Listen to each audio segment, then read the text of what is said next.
Two of them, as well as fellow 20-year-old Josue Briseño, who waits on deck. Making it up to Erie now as Anderson lines one in a left for a base hit. Hammering a first pitch slider, and the Moon Mammoths have their first hit. And it comes here in the fourth. And by the way, John Oliver right now is playing bat boy. Look at him go, and look at this crowd loving it. He got the bat, he missed the ball that was thrown out of play, so the other bat boy on the home side goes out and grabs the baseball. But he knew he didn't get it. He hit it off the wall and right. He knew it wasn't going to be a homer. Fouls one back on a fastball away. He is listed at 6'4" and 200 pounds. I think there's no chance that he is 6'4" and 200 pounds. John Oliver running balls out to the home plate umpire, Kaz Cousins, gave him a little bow after doing so. One of the great things about working in baseball and having the privilege to broadcast baseball games is that you never know who is going to join you for a live broadcast. My name is Josh Sushan, voice of the Albuquerque Isotopes, and this week on Crafting the Call, we are breaking down what happens when a celebrity joins you on the air. I'm Jesse Goldberg-Strassler, voice of the Lansing Lugnuts. And today, Josh, our celebrity is Sam Lebowitz of the Erie Moon Mammoths and the Erie Seawolves, a team that has been in the national spotlight. Sam, thank you for joining us. Thank you guys for having me. It's been an absolute roller coaster lately, and I'm excited to break down the most wild 20 minutes of my life. Well, before we get into the episode, for those who are not familiar with John Oliver, Moon Mammoths, how this came to be, why don't you start with, as brief as you can, give us the details of how it is that John Oliver came to Erie. Sure. So he winds up doing this story on his show on Last Week Tonight on HBO in May, in which he breaks down minor league baseball as this goofy, fun element in American culture that is ripe for content, for comedic purposes. And basically at the end of it, he says, and we want to misuse HBO's resources. We want to rebrand one of these minor league teams, because he goes through all of these different minor league teams that he thinks just have a branding issue, teams with goofy logos and goofy names. And he says, we'll rebrand one of them as long as you let us do our thing. You do not have any say as the organization. We research the area. We come up with the alternate identity. Nobody knew at the time if he meant full-scale rebrand, 138 games, full scale, every single game, you're this new identity, or if it was just an alternate identity. The Seawolves here in Erie, the Tigers AA affiliate, our team president, Greg Coleman, is an enterprising mind who's been in minor league baseball for a couple of decades. And he is not scared to kind of throw stuff at the wall and see if it sticks. And so he reaches out to the John Oliver show, winds up being one of 47 teams, sends in a list of 11 reasons why John Oliver should pick the Seawolves. And as it so happens, John Oliver picks the Seawolves. And they did not tell us that they had picked us when they announced that they had picked us on live television on a Sunday night in early June, when I was coming back from a road trip from Richmond. It was about 11:45 at night. The show airs at 11 o'clock. And I get a text that says, did you guys know? And I say, know what? And so I pass the message along to my bosses, to Greg Coleman, to my broadcast partner, Greg Gagne, and to the rest of our media department. And I say, guys? And to which they all say, we had no idea. So he put our logo on HBO and said, we're picking the Erie Seawolves, without telling us, which when I got a chance to talk to John, I told him that's the funniest way he could have done it. And I appreciated the comedic element to that. And then over the next 6-7 weeks until July 19th, it became basically doing a full scale alternate identity preparation that you do the entire off season, trying to create the designs and the logos and the merch and all that stuff, condensed into about a 6-week period. There were a lot of Zooms. There was a lot of correspondence between HBO and between Last Week Tonight and Major League Baseball, the Seawolves, and we unveiled the Moon Mammoths logo on another episode of Last Week Tonight. And then we had the game on July 19th, and John was here, and it was unbelievable. The interesting thing to me is, so you and Greg Gagne are the broadcast team, but Greg is off on assignment. He's filling in for the Detroit Tigers. So Sam, this is your show on perhaps the biggest night of the year for Erie. Yeah, and we knew that this would be the case. This was not a surprise in the lead up for me. This is my third year with the Seawolves, and year one, I was kind of the classic assistant broadcaster. Year two and year three this year, I get about 40, 50 games solo when Greg is away traveling with the Tigers because he gets 30, 35 games, depending on their kind of rotating broadcast situation with Jason Benetti doing national contracts and assignments with Fox. And so I'm kind of used to the back and forth between being a lead and being a number two, running things versus kind of being able to take a back seat and be the assistant. And so we kind of had Greg's schedule ahead of time. We said, oh, the Moon Mammoths game is going to be July 19th. That's right after the All-Star break. I'm going to be in Texas with the Tigers. Let's try to put you in a position to succeed here. Because I've certainly never dealt with anything. I mean, this is not just broadcasting. This is media relations. We had national media in here. We had coordinating with the Oliver people and the Last Week Tonight people. We had the AP in. We had NBC Nightly News in. They did a piece on it.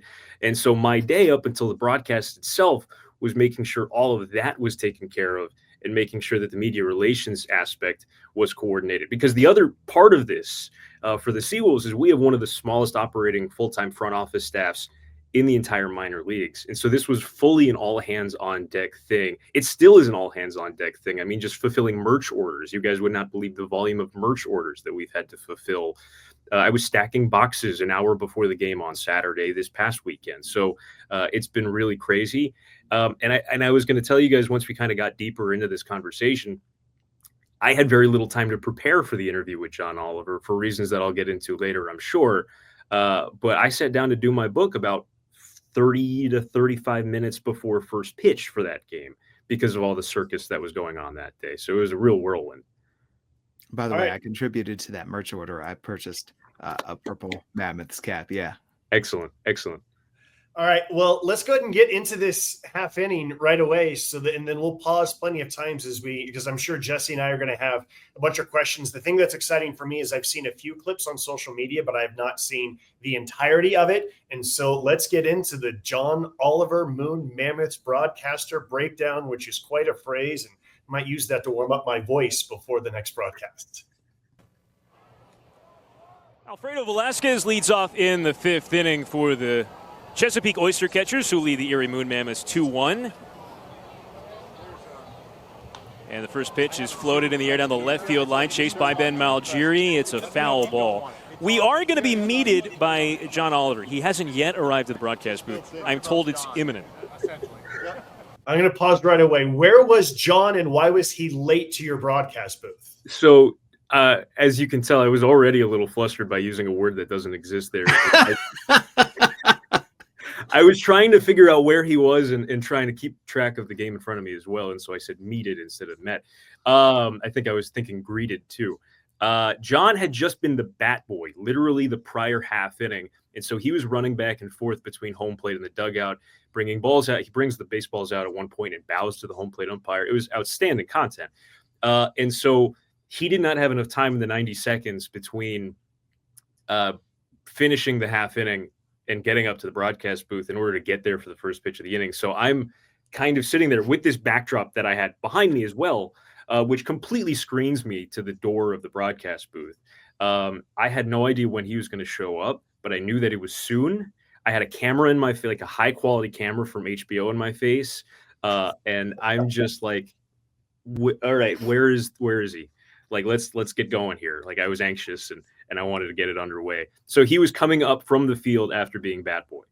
Wait, I have another ridiculous question to ask you, Sam. Sure. This is the Moon Mammoths against the Oyster Catchers. Yes. Correct. Did you at any point go, this isn't going to fly? Like in the major leagues, the Athletics are the A's, the Mariners are the M's, the Orioles are the O's. Did you start calling the Moon Mammoths the M&Ms, the Moonies? Did you say the Oyster Catchers, they're the OCs? Did you do anything, or did you say the full names the whole game? I mixed in with the Oyster Catchers. I mixed in some Chesapeake. But no, I did not come up with any like alternate alliterative or otherwise abbreviations. Me and Greg have talked about this at length kind of over my tenure with the Seawolves, because the Seawolves have a lot of alternate identities and logos, and we like to play around with different designs. And I think the first time I had just been hired, and they unveiled the pepperoni balls, which is our kind of regional food item related alternate identity they'll wear for a couple of games during Erie's weekend. They call it the Eriest weekend. It's the area code in August, 814. And I asked him, I'm like, do I have to call them the pepperoni balls on air? And he goes, no, we don't do that. Like, we'll call them the Seawolves. They're wearing the pepperoni balls jerseys. So we've kind of very much stuck to not referring to the team by the alternate identity. And they're the team. They're wearing the alternate identity. But when we talk about them on air, they're the team. He and I decided for this one, he said, yeah, lean in for this one. Because the idea behind it is a rebrand. It's an alternate identity, but the whole conversation piece for John Oliver was it's a rebrand. It's supposed to be all Moon Mammoths. I mean, you can see kind of in the clip in front of us right here, if you look in the concourse, we replaced the banners that we have on the light stanchions on the concourse with Moon Mammoths banners. Like, we outfitted the entire ballpark with as much purple and Moon Mammoth stuff that we could order and put up. And so I figured for this case, with it being two alternate identities, including the Oyster Catchers one, which also went viral for different reasons, that we'd lean in for it and forget about the Bay Sox and forget about the Seawolves for a night. All right, let's get back to this. Let's wait for John to arrive. We've got our Erie News Now Plus camera here to my right. We've got a Last Week Tonight camera outside the broadcast booth, manned by a very professional-looking cameraman out to our left.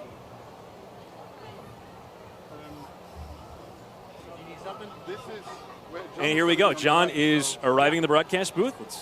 Let's get him past our media backdrop as easily as we can. It's a 2-strike count on Velasquez. Here's John Oliver, folks. John. Hello, everyone. How are you? Fine. I'm more out of breath from being a bat boy than is medically ideal. Let's adjust that microphone. Let's get that a little in front of the mouth. Here we go. I got you. In front of the mouth. Okay. In front of the you just mouth. don't want me heavy breathing, having catch your breath first. I can bats. mute your mic if you want me to. No, it's fine. It's fine. We can live with it. All right. So we do have the camera here. Yes. This is your camera to our left. Here. This is our camera to our right. Okay, Troy Watson is facing Alfredo Velasquez yes. here. It's a no-ball 2-strike count. And on the 0-2, Velasquez takes low and away. Is this your first time on a baseball broadcast? I think it is. Yes, I think you're breaking me into this. I'm very glad to do so. I don't know if this has been described to you. Mm-hmm. My goal for you today, as there's a check swing and a ball down and away 2-2, I want you to do some play-by-play while you're here. I can try. You can try. Will you walk me through it and clue me in as we go? I will do so. How about after this at bat? Okay. Was I right in thinking that pitch was low that got... It was low. Yes. This one's popped up in the air towards left center. Ben Malgiri underneath. 1 away. Now, if you look to this screen in front of me, we've got... Our feed is a couple of seconds behind, so you can see the replay, so to speak, on the TV here to our right. This screen in front of me actually shows the pitch type and the location. Okay. And so if you want to see where a ball is in or out or high or low or in the strike zone, watch the pitch and then eyes to the box. I see. So that straight from the live action to the square. Yes. So this is Reed Trimble. Troy Watson is pitching. If you'd like to take your turn. Troy Watson. I mean, my eyes say low and outside. The box says low and no, actually not outside. Pretty good. Okay, so Troy. He's behind here. Doesn't like what he's being handed. Just outside. Pretty good. Now part of the goal as a play-by-play man, yep. You really got to project the voice out. I see. Okay. Yeah. The umpire, atypically for him, seemed to actually call that outside, not as a strike against the Mammoths. I've not been thrilled with the officiating so far. Oh, yeah? And that's fouled off to the right. Everyone survived through that. No harm done. And that's a strike in the box for the Oyster Catchers. And our count? And our count would be 2-1, correct? That's correct. Yes. They've got it on the scoreboard there. I've got it right here as well. You can see green is balls, red is strikes. Now, what if you are a pitcher right now, what are you wanting to throw him? An out pitch, a strike, preferably. Okay. I mean, that's the end results, but what kind of pitch? Well, it worked. What did he do? He heard what he threw an out pitch. He threw a changeup for a swinging strike. I'll tell you what he throws. He throws a fastball, a Okay. sweeper, a cutter, a changeup, and a sinker. So So 5 just- pitch mix for Troy I've Watson. never fully understood a sweeper. What is a Okay. sweeper? It's very similar to a slider. It does Right. a little bit more, and it's got a slightly different pitch shape to it, but at a certain point, you're just getting into semantics. Right, because it feels like it's always described as a distinction with a difference, and then I cannot visually see the difference. Yeah. Now, that fair? a lot of baseball people, you're breaking new ground here. Okay, all right. It was actually pretty controversial when it started getting classified as its own pitch type. Okay. Now, give us the count to Okay, Reed so Trimble. our count is 3. We have a full count. It's 3-2. And unfortunately, that is a single. That's not what any of us wanted to see. We have another oyster catcher on base. It's the second hit today for Reed Trimble, by the way. Well, good for Reed Trimble. I'm hoping that Reed Trimble has just set up a double play, but I know you're supposed to be. I'm going to pause here for a moment. So I find it fascinating in terms of when someone who speaks for a living on camera is doing something different on camera than what he or she normally does, and their nervousness. And so break down for us how nervous you were. This is a big time celebrity, which is going on, and also trying to establish rapport with John and how nervous he might have been. Yeah, so there's a couple of things that I would say require a little bit of context here. First of all, being my level of anxiety with this. So the All-Star break had preceded this, and before the All-Star break, we were in Harrisburg, Pennsylvania to play the Nationals AA affiliate. And while we're in Harrisburg, we're on a Zoom for the Last Week Tonight thing, buttoning up some details. And they say, we're going to cut the radio element. We're not going to have him on the broadcast. There's too much going on. And I go, well, that's a bummer. I was really looking forward to getting the opportunity to interview him and talk to him on air. And I thought that could have been really cool. So I kind of put it out of mind. I went out of town for a few days over the All-Star break. And then I show up back for work on Friday, the day before this game. And one of the producers from Last Week Tonight, because the crew is in by this point, and one of my coworkers who's kind of been one of their handlers in helping out with the production goes, oh, by the way, the radio broadcast is back on. He's going to join you in the 5th inning. And so I go, okay, sweet. I just lost 8 days where I could have been thinking about this and prepping for it. And so that entire day, while I'm preparing for also a big crowd that we had on hand, we had Star Wars night the previous night, which is a big night for us. I was preparing about 80 credentials all by myself as well. So I had a very busy day on the Friday, and then I had an extremely busy day on the Saturday.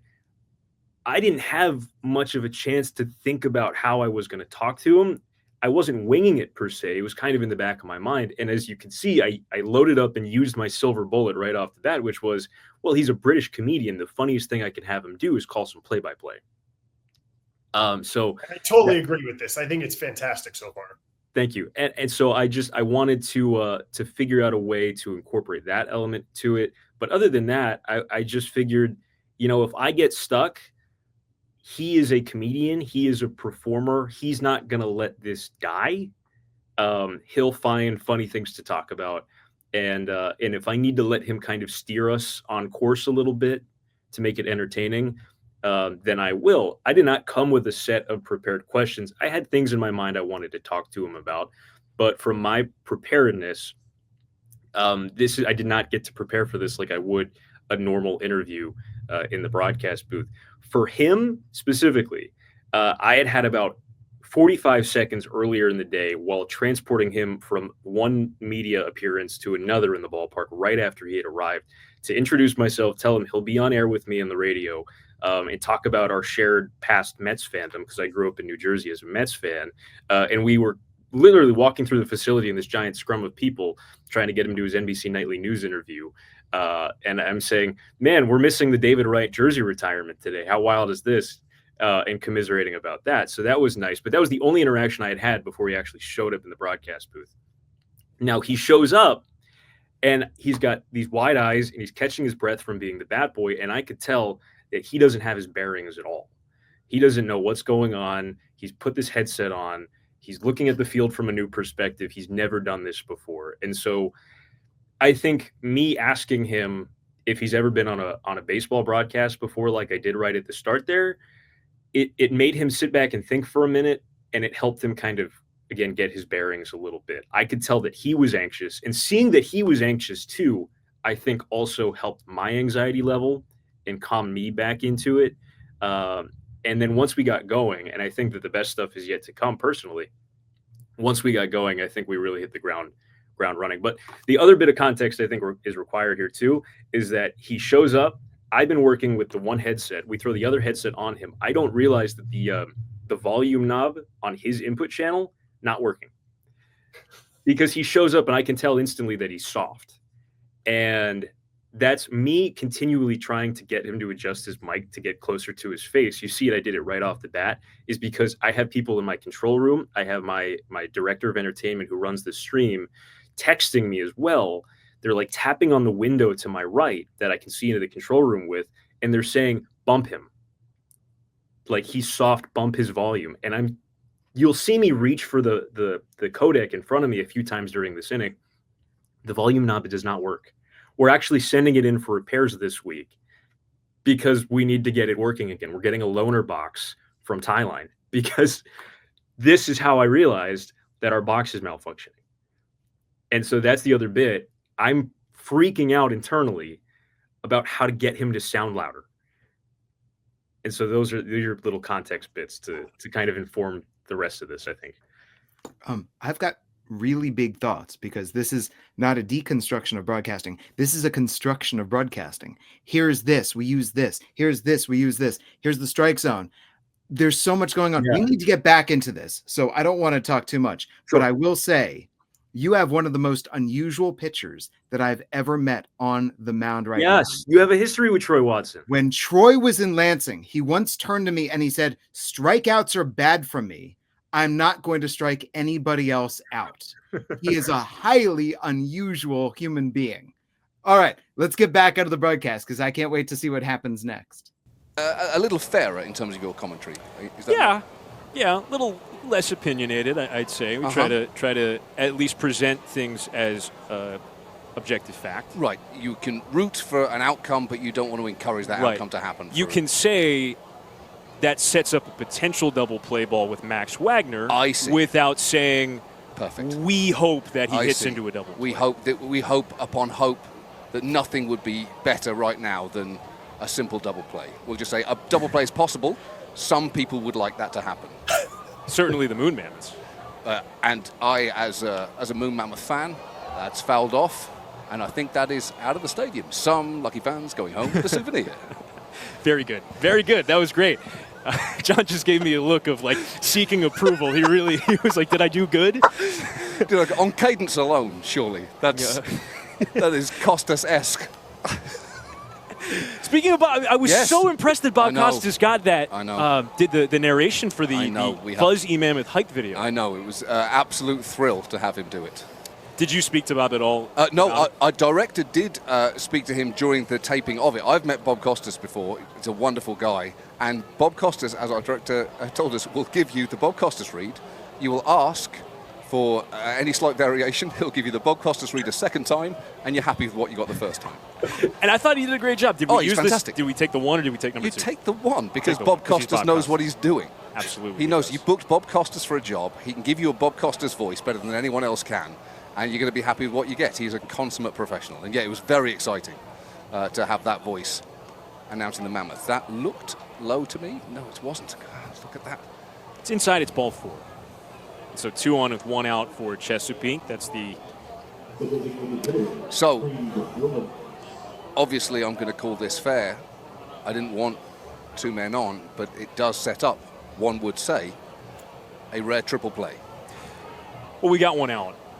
Oh, it was 1 out? Yeah. I'm behind it. This is causing an absolute mess in your inning here. I find it very hard to concentrate on the game that is happening and our conversation. I guess that is... It's a challenge.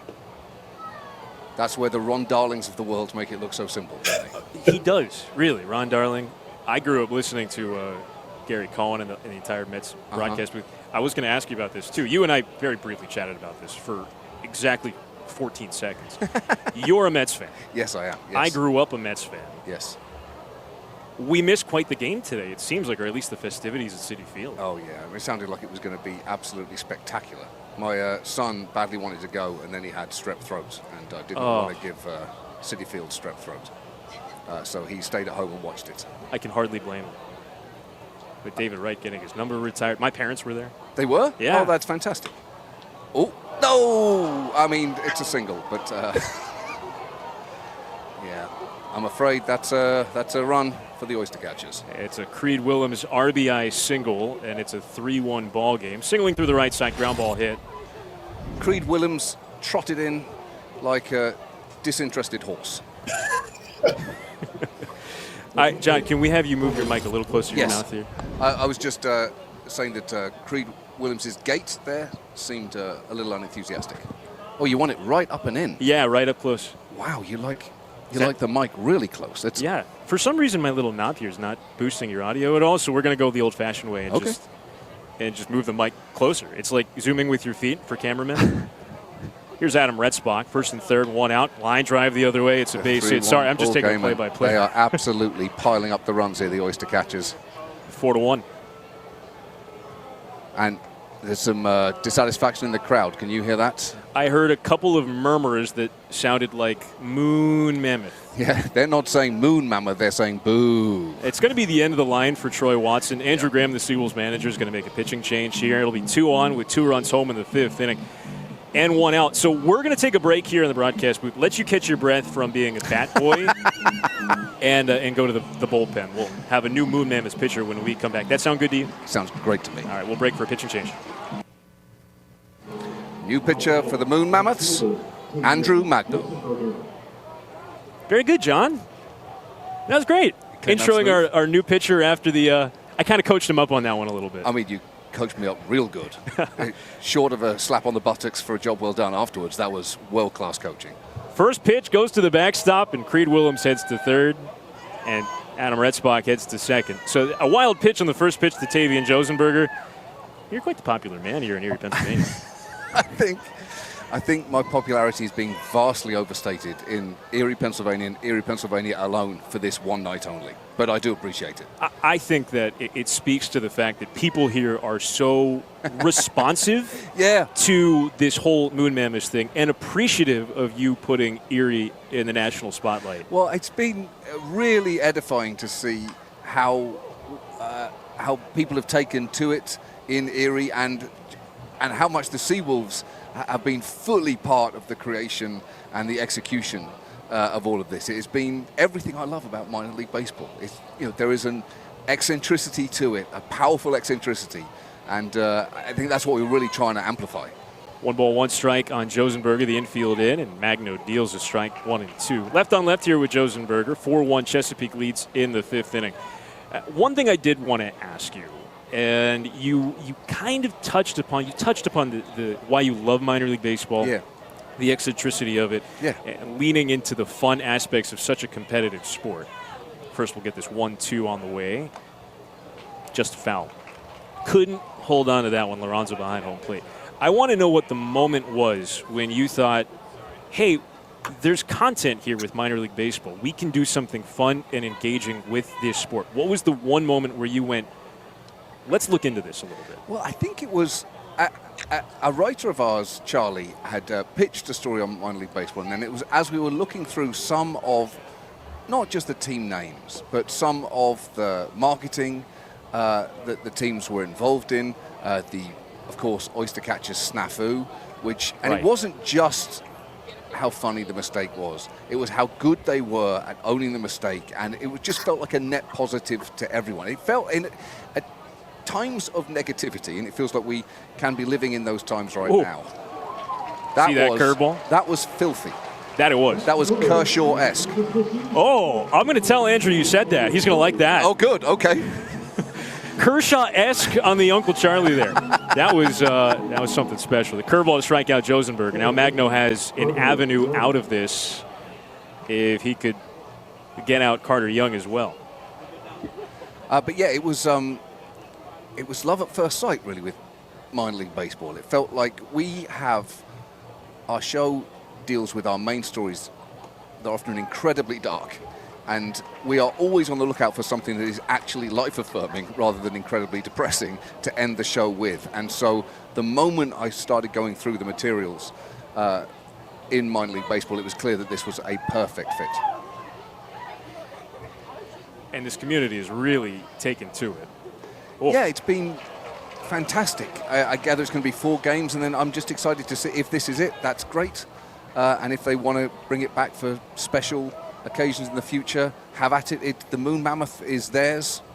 Now, I don't have with much, what they want. I don't have much say in the matter there, but I think that I would personally bring it back as an alternate identity. Why not? Bring it out a few times a year. Yeah. I think if we didn't, as an organization, at this point, the community might be a little upset.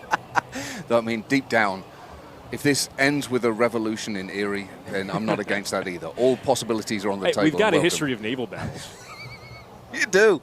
You really do have a pretty admirable history of naval battles for a lake. You don't get. Yeah, it's a rather large lake. I mean, it's a big old lake. No one is saying that Lake Erie is small, but naval battles on it is impressive. I was handed multiple babies today. Really? I think I understood for a split second what it was like to be a politician. It is unbelievable mistrust to hand a stranger a baby, and I was handed 2 today. As Magno strikes out Carter Young on another curveball. So Magno comes in, strikes out a pair. John Oliver with us here in the broadcast booth. Chesapeake scores 2. We'll head to the bottom of the 5th inning. Are you joining us for the bottom of the 5th? I'm happy. If you will have me, I'm happy to be here. I'm happy to have you for another inning. This has been do it. great. Let's do some more. Bottom 5, 4-1 Chesapeake. Come. All right, I'm going to pause here. My first question to Sam is, how amazing is it when you make a comedian laugh? I felt pretty gassed up. I felt pretty good about that. I was like, I said to the producer of the show after the fact, after kind of the night was wrapping up, she said, how did it go? I didn't really get a chance to listen in the moment. Everyone was running around. I said, I'm either funnier than I thought I am, or John's a really good actor. And he goes, he's a good actor. And I went, oh no. But yeah, these New York comedian people, they're all funny, even when they're off air. But like, yeah, I felt pretty gassed up. I felt it made me feel like I was doing a good job, that this was an entertaining listen in the moment. And I don't know if it was anxiety laughs for both of us a little bit, but I think it felt pretty good. It's just so comfortable. And the fact that you can transition into the naval military history of the Great Lake Erie. This is a comfortable broadcast. I wrote down things here because I think that we've got big ideas within broadcasting, which I'm so interested in the craft, that John and you are exploring. The Yogi Berra line, do you know the story that Yogi is told to think up there, goes up to home plate, takes 3 straight pitches, comes back to the dugout, goes, how the hell can a guy think and hit at the same time? Yeah. John's right.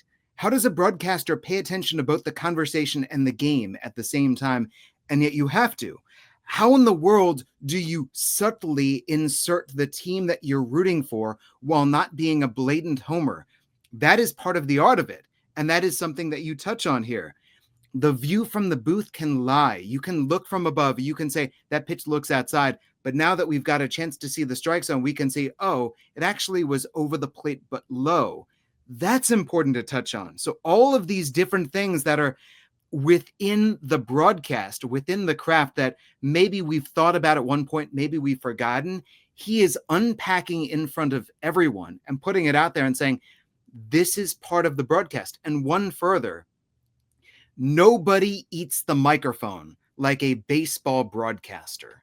Everybody else holds the microphone away. If you're a football broadcaster, you're shouting. If you're a singer, you know exactly how to lengthen it away as you open up.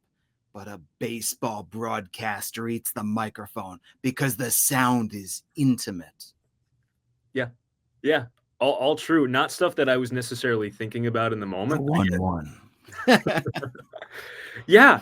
Not stuff that I was thinking about saying, okay, how can I balance all of these things? But kind of explaining to him how not the automated strike zone, but the robotic kind of pitch tracking strike zone that we get in front of us how that works as a way to kind of get your bearings on what you're seeing, how to interplay that with the monitor if you're so lucky enough to call a game with a good monitor next to you.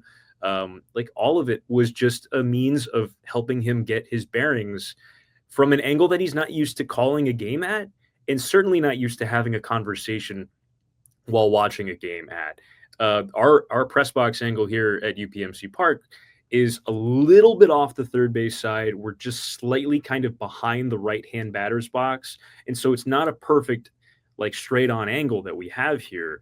And so it can be difficult to kind of tell in and out sometimes, or to even read certain balls in play because we're more aligned with the right fielder than we are with the left field corner. I was sitting on the other side where Greg usually sits when he's here calling games because his angle, he's the number one. His angle to call a game is a little bit better than mine. I kind of have to lean if I want to see the left field corner when I'm calling a game in my normal spot. And so he was in my normal spot. And so there were a bunch of challenges that were kind of thrown at him instantly as soon as he sat down here with me. And then factor in, like you said earlier, trying to figure out how to focus on the game in front of you while you're very vibrantly in your ears, not just having a normal conversation, but having high quality audio fed directly into your cranium, and trying to focus on the sounds and the sights and everything happening in front of you, trying to figure out the timing, because when I first got into pro ball, I had never called a game with a pitch clock before. And that was an adjustment, trying to figure out how to do all the normal broadcasting things, how to have a conversation, how to do the banter, while also knowing when to shut up and call the pitch and figuring out how the pitch clock works. That's something that he had never had to think about before, certainly in his life. And so all of these things were just kind of things that I wasn't thinking about until they were happening. I go, okay, maybe this is a good way to get him kind of settled or know what he should be looking at and when. We haven't quite gotten to it yet, but as I continue to try to coach up his play-by-play skills, as you saw, Bert, before the pitching change, when Andrew Magno came in, I said off air to him, I said, okay, when we come back, I want you to introduce him like this. This is how I would introduce him. And that's exactly what he did. There's a thing I say later on where I try to teach him how to stay in front of the pitch and pause for the pitch and stay ahead of the pitch. And so I kind of started being like a coach for him in a lot of ways, because I wanted him to get a good perspective on the experience of what it's like to broadcast a game. That in mind, let's listen in more as you coach up John Oliver.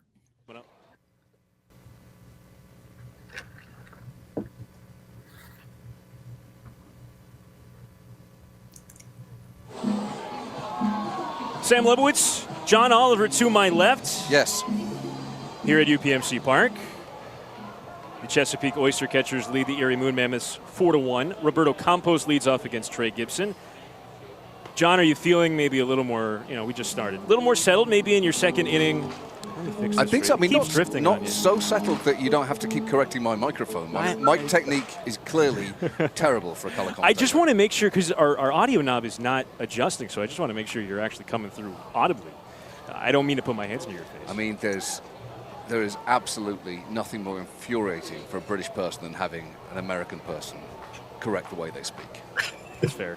I'll own that one. I will say I am now a U.S. citizen, so You can kind of do it to yourself. Very much fighting both sides on that war. You play both sides, so you always win. That's right. Always keep two uniforms on in any battle. Roberto Campos strikes out. That's 9 strikeouts for Trey Gibson, who's clearly shown up ready to pitch amongst all the Moon Mammoths hubbub. Yes, I think they've done a very, very good job of concentrating amidst all of the mayhem here. It's a good practice for these guys who are working towards making the major leagues here. And certainly they're going to get used to playing in front of crowds like this when they get to the next stage, but maybe not at the exact genre of crowd. I don't know how else to phrase that. This is a unique atmosphere. This is my 3rd year with the Seawolves. I don't think I've experienced anything quite like this. And we've had playoff crowds, we've had sellouts. I don't think I've experienced anything like this. So your first taste of UPMC Park, you're getting the best of the best. Oh, that's great. We get it. There's an asterisk on this crowd. It is a very odd, fun, vibrant atmosphere. I cannot encourage people enough to come back here and watch one of the remaining 3 Mammoth games, or indeed the Seawolf games ahead of us. We appreciate that as well. I mean, you likened it to like being like the mayor almost, kissing babies like a politician. You really are today the mayor of Erie, Pennsylvania in a lot of ways. I think I've been given the key to the city. I heard that somewhere. What does that mean? It's a great question. Carlos Mendoza shoots a single the other way. A 1-out base runner for the Moon Mammoths in the 5th inning. I just like calling them the Moon Mammoths today. Yeah. It took me a couple of tries. I definitely, the first couple of times on the pregame show, called them the Seawolves, and then I had to catch myself and say, well, no, not today. You got to lean into the alliteration. Moon Mammoth is a fun thing to say. Just let it trip across your tongue. Looks like we're going to have another pitching change here. Trey Gibson, his day is done. He's thrown 71 pitches. And so Roberto Mercado, the Chesapeake manager, is going to come in and bring in a new arm to face the top of the Erie Moon Mammoths lineup. Max Clark, I'll give you a little rundown to Max in between during the break in this pitching change, or we can just keep it here. We don't have to send it to break. We can keep it here during this pitching change because we're on a roll here with the key to the city thing. What that actually means, I really couldn't tell you. I don't have, maybe one day. I mean, I don't have it yet. I've been told I've been awarded it. Is that something? Is it a physical key that I can pick up? I think it's a physical. And open a thing with. Maybe it's like a skeleton key. Maybe it opens every single door in the city of Erie, Pennsylvania. Would be absolutely incredible. If for one night I could go into any building in Erie, that is a power that I should not be trusted with. I think you more than earned the opportunity to trust it. Just to go into people's homes, just take things from their fridge and say, do you know what? I don't we came up with a Moon Mammoth thing. I don't think you could do any wrong tonight. I think if you walked into somebody's home tonight and said, hello, I'm British comedian and late night host John Oliver, I'm in your home now, I have a feeling that a lot of people would say, oh, you're the Moon Mammoths guy, that's so cool, welcome to my home. I imagine you've come in here wanting a glass of orange juice. Right. Here it is. Oh, okay. Well, I'll just walk in with that level of confidence and I'll anticipate no one interpreting it as a home invasion. Okay, I was going to give you a rundown on Max Clark here. Yes. Max Clark, he's been with the Seawolves. He, Kevin McGonigal, and Josue Briseño are 3 of the Tigers' top prospects, 3 of the top prospects in baseball. Clark was the 3rd overall pick in the draft 2 years ago. Have you heard of him? I have, and that is because when we told Major League Baseball that we were getting involved in this, before we picked a name, they said the Moon Mammoths, or as it was, the Seawolves at that point, don't know this yet, but we are. Oh, it was not MLB. It was the Tigers were concerned because they were sending him up to Erie, to Double A. Erie. But so I think we might have known that before you did. There's certainly a chance of that. Strike one on Clark. Carter Rustad is the new pitcher, the reliever for Chesapeake. 4-1. Oyster Catchers lead 5th inning, runner on first, 1 down. But yeah, to see him in a Moon Mammoth jersey is very, very exciting, considering what he might well go on to do in the rest of his career. All 3 of them, really. They're all, first of all, not to make you feel old, they're 20, which is young for this level. Yeah. And they're phenoms. I mean, Clark homered last night. He had a home run last night. He's homered in 2 of his first 4 games for Erie. And just, bursting at the seams with personality. Oh, that's fantastic. He spoke to the media for about a half hour yesterday before things got underway game-wise in a media scrum similar to the one you had today. Was that your first? Did you feel like you were being kind of treated like an athlete with the backdrop behind you? I did. We kind of wanted it to feel like that. I really did. It's funny you say that because there's something about standing in front of that backdrop. The same backdrop that we've got here, which I had to run into the arena and grab about an hour before first pitch. It really does make you feel like an athlete, even though you know that term is writing checks that my body cannot cash. Checks his swing, didn't go, ball and 2 strikes on Max. I've long loved the idea of having to walk in front of an image like that after a stand-up show and just discuss how it went. That has potential. That's really good. I think you could provide a really decent play-by-play on a comedian's set. Max reaches for one, fouls it off. I mean... Swing and a miss on that political reference from Oliver there. Didn't quite land with the crowd. Oh, and the Boo Birds are out. lend my voice to it. Hey, I'll give you my cell. We can talk. I'll voice over anything you want anytime. But you got Bob Costas on speed dial, Yeah, so that's I true. That's don't true. think you need me quite so much. Ball and 2 strikes on Clark.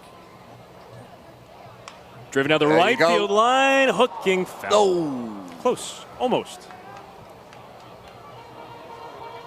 But Max, if he does something in this at bat, Major League Baseball, minor league baseball, everyone's going to clip it, put it on socials.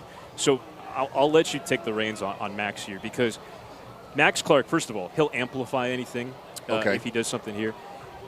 With his couple 100,000 followers on his various social media platforms, this is a very engaging scenario here. What do you got? Max Clark pops it up. That is Foul. Did it? Couldn't see it. Yeah. Now, I'll give you the tip here. You can watch the fielders. If you can't see the baseball, watch the fielders. They'll always tell you what you need to know. Okay. So that was heading down the left field line. The left fielder didn't move for it all that much, so not likely to be a fair ball. That's another foul from Max. So I'll give you one more play-by-play tip. Yes. A thing that I try to do with every single pitch Okay. is stay ahead of it somehow. Either give the count right before the pitch, or that's a nice tip. tee it up with saying something like, and on a 1-2 to Clark, he, pause, contact, hits a line drive, such and such. Oh, that really is a fascinating glimpse behind the magician's curtain. Yeah? Give it a shot. Okay, so Max, I was too slow. All right, took strike 3 called. That's you too And slow. was that? It That's was. Borderline. Oh, our pitch tracks box says that it may have clipped that high outside corner. It was a backdoor slider, John. That's a real pitcher's pitch. That's a tough one for Max Clark. And the umpire just had absolutely no poetry in his heart. He just couldn't see that there could have been a Max Clark Moon Mammoth moment for all of us there. Unfortunate. Here's Tyron Lorenzo. He's also pretty good. Ball 1. So an umpire Yeah. in a situation like this, are they enjoying the circus of a Moon Mammoth atmosphere? Do they feel like they are participating in it, or is there the innate grouchiness of the umpire which sees human joy as something to be avoided? I would think the latter there, the innate grouchiness, getting a little ticked off with potential delays. Fly ball to left. What do you got? He's got it, I'm afraid. It's tracking. It's in his glove. It's the last place I wanted it. All right, John, thank you so much for joining the broadcast booth. Thank I you know you so have a much for full having me. rundown for the rest. I'm going to pause here so we can continue to look at you two here. So there's a few moments when it comes to having a celebrity guest. I was really fortunate. We had Bryan Cranston here in Albuquerque, came out and did a whole big, raised a lot of money for charity with a lot of different items from Breaking Bad and from Better Call Saul that we auctioned off. And so you sort of get into this point where you've hit all the talking points, and then it just kind of becomes baseball. But I know there's also certain points when I just say, I know this is a radio TV simulcast. Radio is listening. This is being streamed digitally on MiLB TV or whatever it's called now. Sorry, radio audience. You're just not going to get a whole lot of play-by-play. Sorry, we're going to mix in the score, give you a few things. But for the most part, John Oliver or Bryan Cranston is here. And so I just want to let people hear this person do their thing that makes this person famous. And so my question, Sam, would be just, was there a certain point where you just realized, throw the play-by-play out the window? We're just having a conversation here and everyone's going to have to deal with it on radio. No, not necessarily. I think there was an effort to try to continue, not necessarily to call every pitch, but to ensure that at least results were getting out there pretty firmly. I think in the top half of the inning, he called an RBI single, and after the fact, I said that it was a ground ball through the right side to try to catch up on the back end of it. I don't think I had a moment where I thought, well, things are kind of going by the wayside, but I really didn't want to step on the banter. I think the banter got pretty good, especially since when we started jumping from topic to topic. And I didn't want to step on that. There was a job to do in terms of making sure that at least the listenership was going to understand, okay, in that half inning, there was a single, but the Seagulls didn't score. The Moon Mammoths didn't score. But but there was no like concerted effort, I would say, to just kind of toss the play-by-play out the window. I was trying to make sure that there was some play-by-play, I suppose. Someone did tweet at us and tell me that I did a good enough job to ensure that the radio listenership was still being compensated for their time. But yeah, I just didn't want to step on the banter.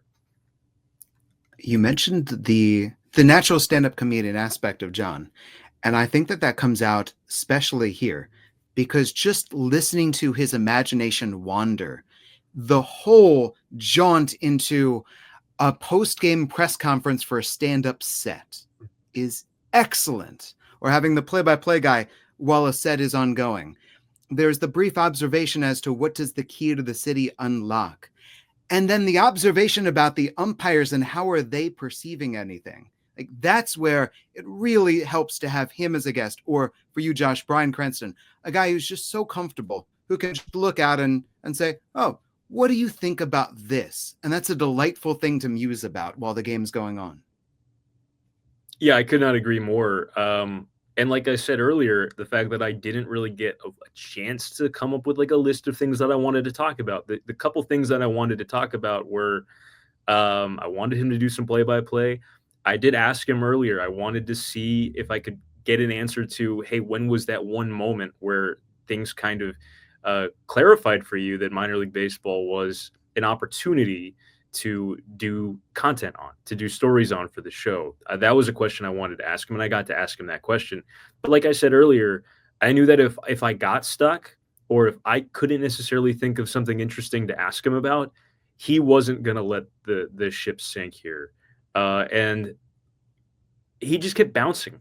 It was remarkable that he went topic to topic so quickly that honestly, I think that he could be a good baseball broadcaster in that sense, because he clearly, once he got his bearings, once he got comfortable, he has a good sense of how to jump around from topic to topic in a banter sense with a partner in front of a baseball game, like we do every day when we're working with partners. I mean, this is just a hallmark of a good baseball broadcast, is sometimes it's the middle innings. It's a game that is not especially close. 4-1 in the fifth inning is close, but it's not the most exciting half inning in the world right now. And yeah, we're going to goof around a little bit, maybe jump topic to topic. And also, we're in the middle of this crazy situation here with the Moon Mammoths in front of a record crowd. And yeah, like, this is an unprecedented situation. Like, let's have some fun with it and talk about why this is so interesting and why this is so weird. And so I think he wound up getting a pretty good sense of exactly how to call a game with a partner. He was not going to let the Moon Mammoths crater, is what you're saying. Josh, one quick observation, and that is, Sam, I would argue it is better that you didn't come up with your list. I would argue that the content here is asking not for an interview, but it's asking to let John Oliver riff.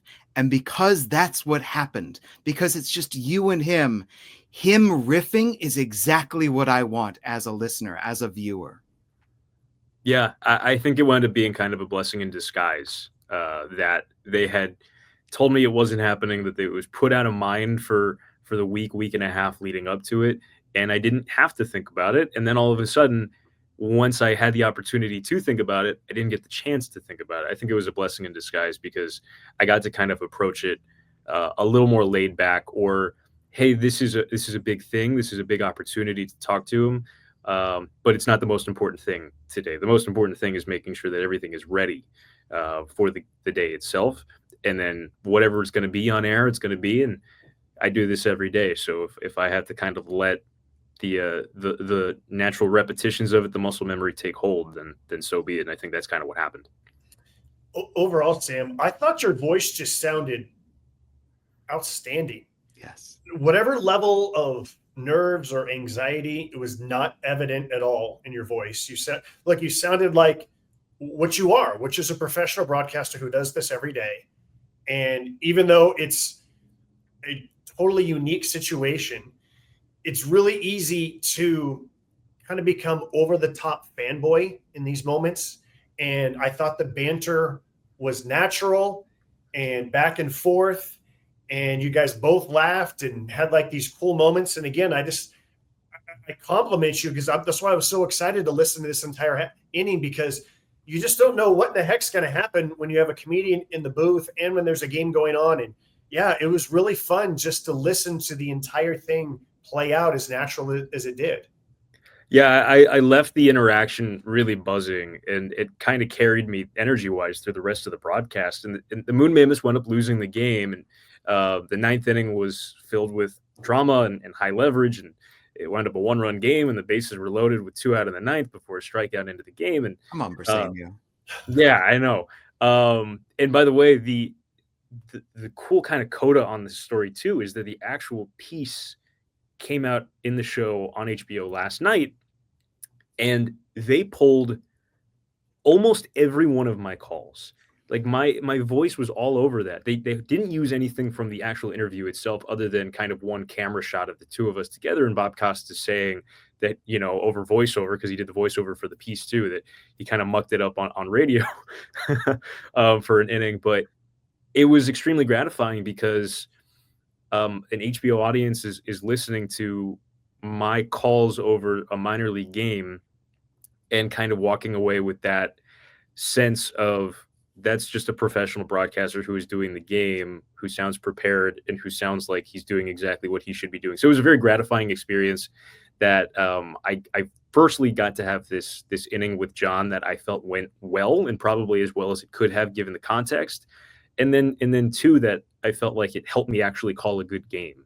That in the beginning of the game, maybe I was thinking about the fifth inning and getting to the fifth inning, but once the fifth inning had come and gone, the sixth through ninth just sailed, and I felt like I called a pretty good game. So I was pretty proud of how things went overall. And I appreciate, of course, the feedback. It's very kind. What was the snafu with the oyster catchers for those who are not familiar with what happened that John is referring to? Josh, are you unaware? I'm unaware. I swear to you. All right. Okay. Just look up the logo. So this was before the season, and they had announced an alternate identity called the Chesapeake Oyster Catchers. An oyster catcher is a type of shorebird, with Chesapeake, the AA affiliate of the Orioles, being in Bowie, Maryland. It's they unveiled the primary logo, which is the shorebird with this kind of teal and orange color scheme, resting on a baseball bat, a la St. Louis Cardinals kind of, but as just a primary logo. The secondary logo was a baseball mitt with a pearl right in the webbing of the mitt. It looked like an aspect of human anatomy that people were very quick to point out on social media.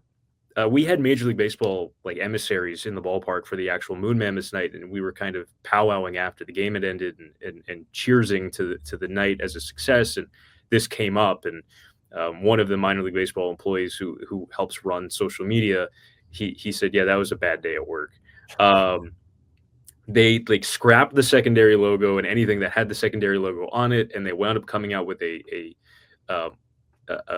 kind of a redo of the secondary logo that is like a wider baseball mitt. It's got the pearl in there too, but it also has the cervical cancer ribbon on the glove as well, because that's how they spun it. They turned it really good to turn it to cervical cancer. Yeah, like turning the proceeds from some of the merch into a charitable aspect for cervical cancer foundations. Again, because the initial secondary logo looked like an aspect of female human anatomy. And that's kind of what he referred to earlier, that he respected their ability to pivot off of this mistake.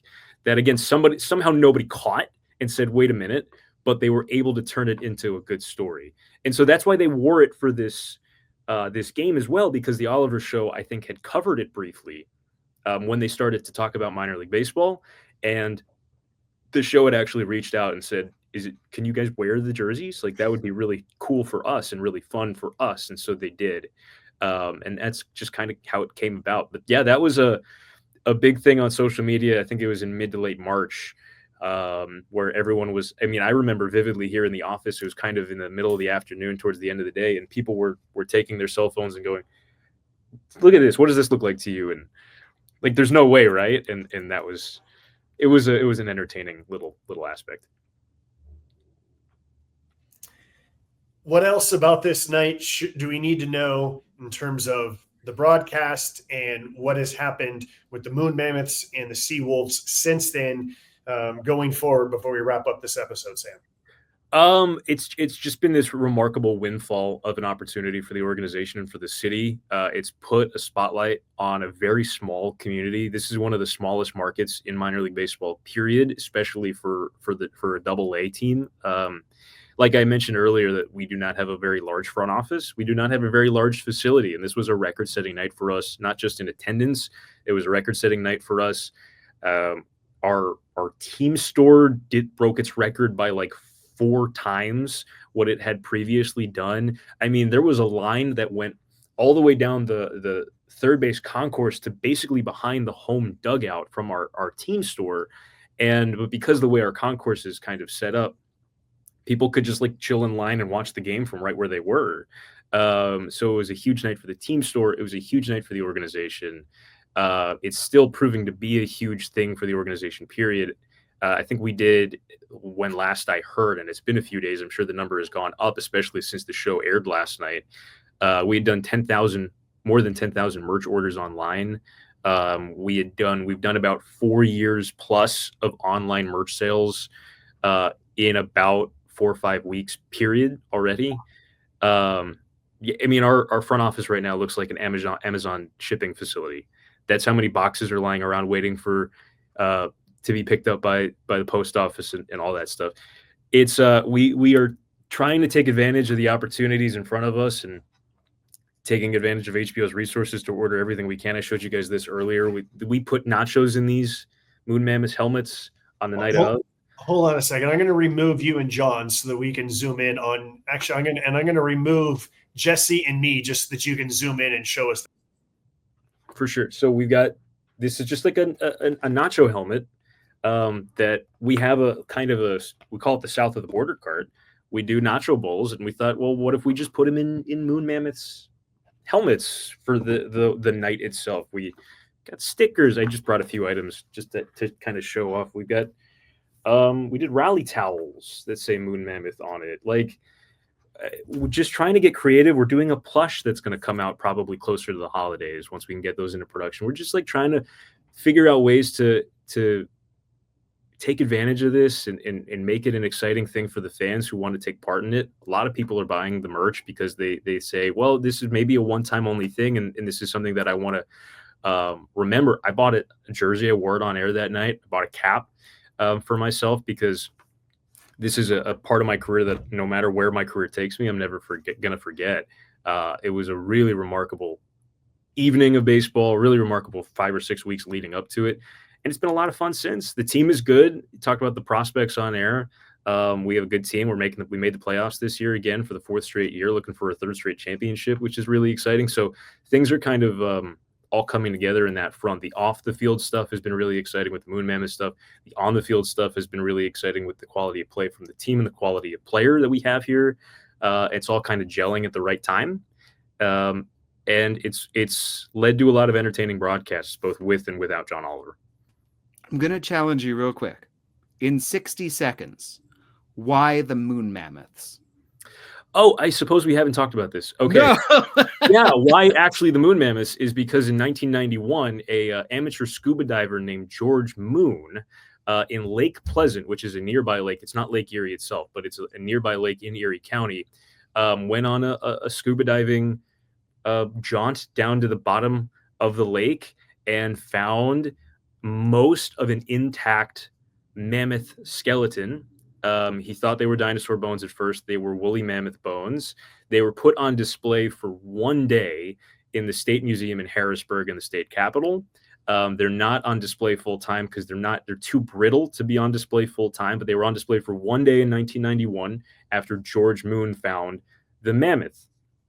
And so that is where the name comes from. They stumbled upon this story doing their research into the market. George Moon was very much part of the story. They interviewed him for Last Week Tonight for the airing that went out last night on Sunday night. He was here at the ballpark. He caught John Oliver's ceremonial first pitch, and he just enjoyed the game with his family. I talked to him briefly before the game, and he was so appreciative that he wasn't just a side note in this, that he was involved in this, that this was not just, oh, we're the Moon Mammoths because of George Moon. We're the Moon Mammoths because of George Moon, and George Moon is taking an active role in the celebration of this thing. So that was a really cool aspect to it. But that's why they're the Moon Mammoths. Before we wrap up this episode, I want to get on my soapbox about the word moon and moonshot, because when Bryan Cranston joined me on the broadcast, he told me that he named his production facility Moonshot Productions, and it's named after Wally Moon. Wally Moon was an outfielder for the Dodgers. And too often in society, people describe a long home run as a moonshot. That is not the correct definition of a moonshot. It is not a ball that is heading for the moon. A true moonshot was hit by Wally Moon. He was a left-handed batter. And when the Dodgers moved from Brooklyn to Los Angeles, they played at the LA Memorial Coliseum. It was a very short distance to left field because it was a football field. So they put up this enormous, super high fence in left field that you had to clear. And Wally Moon taught himself as a lefty an inside-out swing that was very high and went just over that very high wall. So a moonshot is not a ball that goes a very long ways. It is a left-handed batter hopping one up over the fence in left field for a home run. And that is your history lesson for the day. It's a great connection because moonshot, and just like the Moon Mammoths, the moon is the surname. The moon does not actually refer to the moon. In a sense, it's an Oliver twist. You guys are too good. This is great. So, yeah, this is one small step for a mammoth, one giant leap for minor league baseball.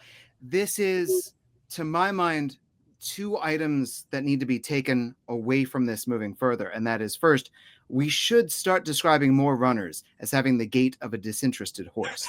And the second thing is that, quite honestly, with respect to your bosses, Sam, Erie should be the Moon Mammoths going forward, and your secondary identity should be the Seawolves. And every now and then we should be like, throwback Seawolves. But no, you should be the Moon Mammoths on the reg. You're not the first person to suggest that. I have a feeling there's going to be some heated debates at the off-season planning meetings.